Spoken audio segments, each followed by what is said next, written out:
Hello everybody, welcome to Crafty Soup. My name is Misty. Today I'm sharing a fantastic Black Friday deal, and honestly it's more of a discontinued item deal that happens to fall on Black Friday. So yes, you can really get a hot foil machine.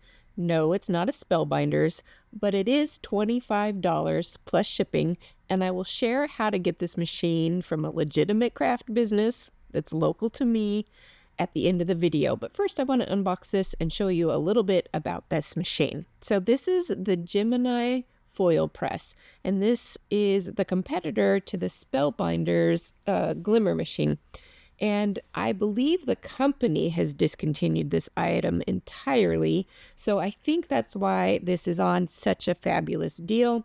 Now, I did get this at a craft store that is local to me. They have a few locations here in the Pacific Northwest, and they're a family-run business, and as you can see, here is the discount.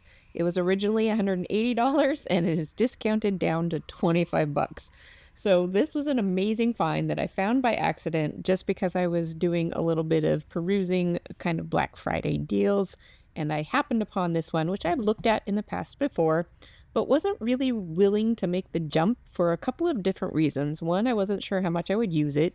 Two, it was expensive. Three, it was just another thing in my craft room, which required their own special set of supplies, and so on and so forth. So for $25, that is a pretty good way to try out something new and see if I like it.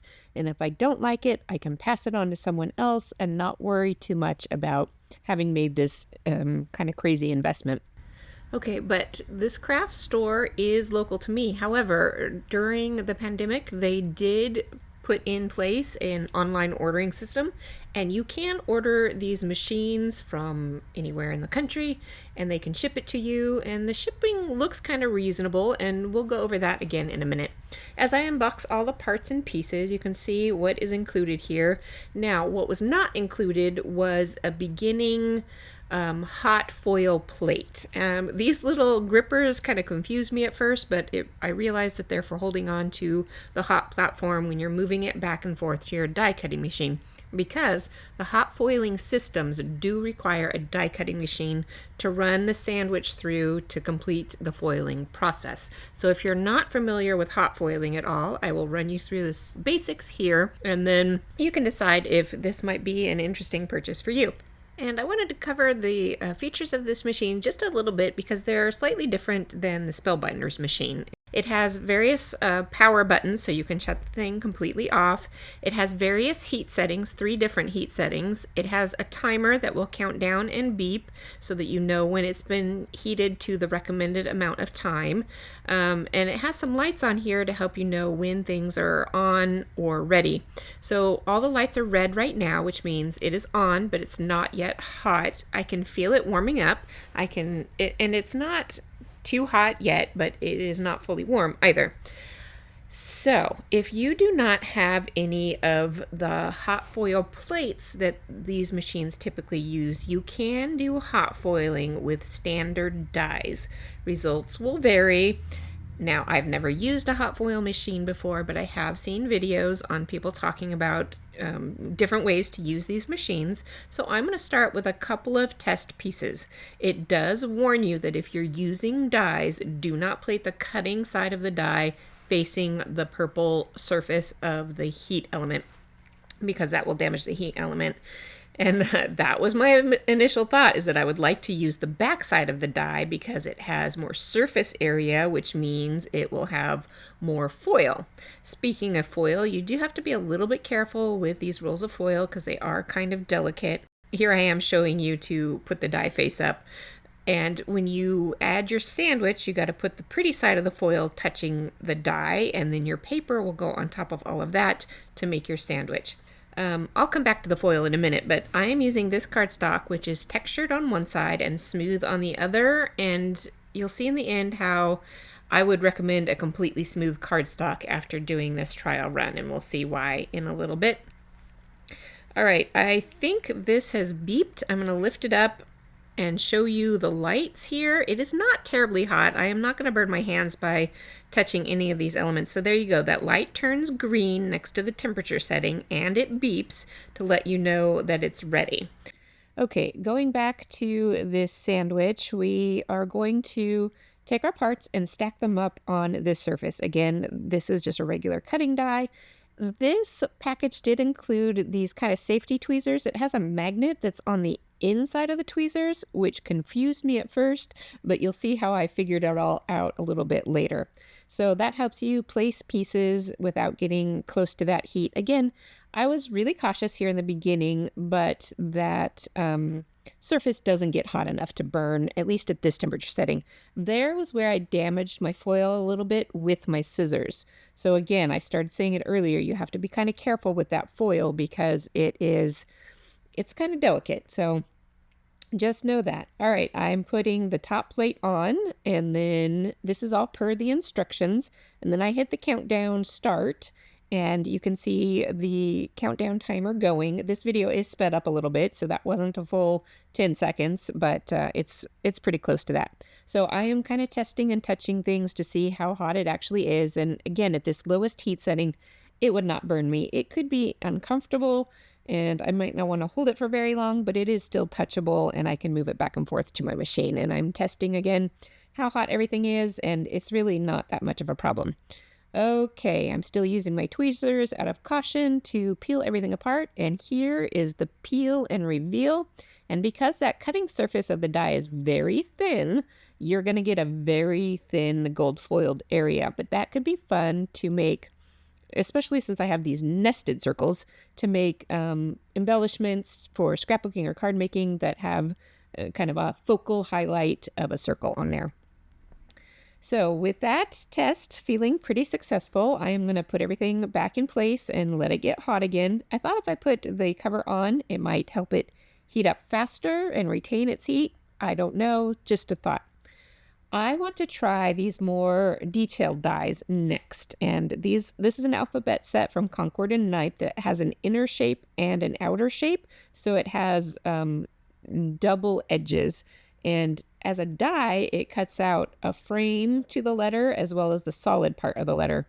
Now here's where these tweezers were kind of bugging me because they are, with that magnet in it, it makes the whole tweezer slightly magnetic. And if I'm trying to line up something, that purple grid or that purple mat does have a grid on it. So you can try and line up things straight and put them in place where you want them to be in order to align them in a certain position on your project. But I can't see through that foil. So even though I kind of wanted to center that word high in the middle of my foil, I can't see. So I don't know. And I wanted it centered in my project. So this is something I have to figure out if there's hacks to trying to get things centered when you can't see any of this stuff, or if people pretty much just cut it out and use it as separate pieces. All right, so I've got all my sandwich in place and it beeped, and we're going to roll it through the die cutting machine. And as you can see, I did not get anything centered like I had hoped, but this is just a test and we're finding all the pros and cons of this machine as we go. Now, I looked at this and I thought, oh, it didn't foil very well. But what happened is actually it had foiled excess, and we'll talk more about that later. So here I thought, since it didn't foil very well, maybe I need to get it a little bit hotter for a little bit longer. So I upped the time and I'm going to let it go a little bit hotter. And when I pull it out of my machine, it was worse. So as you can see here, there's excess foil, and this is where I realized, oh, it was actually over foiling, which is a classic problem with a hot foil machine. Okay, this is where I figured out my tweezers. If you close the tweezers, the magnet goes through the other side, and then if you release the tweezers, that magnet pops loose, and then if it's a heavy enough die, it will just drop off the magnet. All right, this is one of the easy corrections for overfoiling on the edges of a design, is just to use these mono sand erasers. They're super affordable and pretty easy to find these days at most craft shops. However, getting in between the nooks and crannies of that delicate design was not something I could solve, and I'm not going to solve it today. However, I am going to move on to an actual hot foiling plate. And this I had gotten as a freebie from a scrapbook.com order. Even though I didn't have a hot foiling machine at the time, that was maybe 6 months ago, maybe even longer, I thought, well, maybe someday I will. So I went ahead and put the freebie in my cart and it came to me and I played with it in a lot of other ways, which I will have a video on for you soon.